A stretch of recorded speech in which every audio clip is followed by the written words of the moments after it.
माँ की आखिरी इच्छा। एक बार एक बूढ़ी माँ को उसके बेटे ने एक वृद्ध आश्रम में ले जाकर छोड़ा। इस माँ का ये वही इकलौता बेटा था जिसके लिए इस माँ ने जीवन भर संघर्ष किया।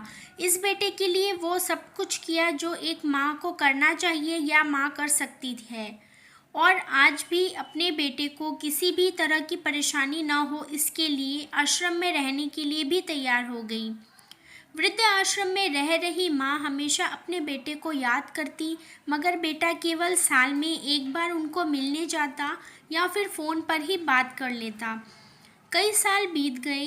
वृद्ध आश्रम से बेटे को एक दिन फ़ोन आया। उन्होंने कहा, बेटा जल्दी से आश्रम आके अपनी माँ से मिल लो, वो बहुत सीरियस हैं।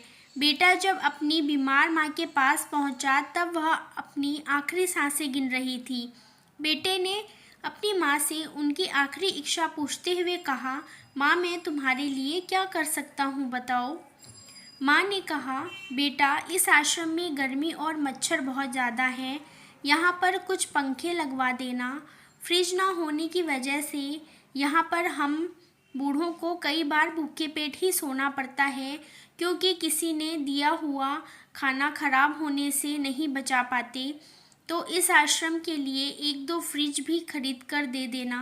बेटा ने अपनी माँ की सारी बात सुनी और अपनी माँ से पूछा, आपने इतने साल यहाँ पर निकाल दिए पर आपने कभी भी यह बातें मुझसे नहीं कही, और अब जब आपके पास टाइम नहीं बचा है तब आप यह सब कह रही हैं, ऐसा क्यों।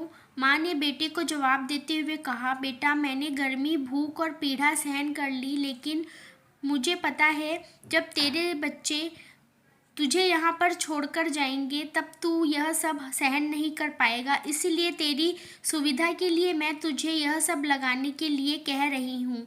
दोस्तों, माँ की ये आखिरी लाइनें किसी भी बेटे या बेटी की आंखें खोलने के लिए सक्षम है। इतिहास हमेशा अपने आप को दोहराता है। अगर आप चाहते हैं कि आपके साथ अच्छा व्यवहार हो तो आपको भी दूसरों के साथ वैसा ही व्यवहार करना पड़ेगा। तो ये कहानी कैसी लगी मुझे कमेंट करके ज़रूर बताइएगा।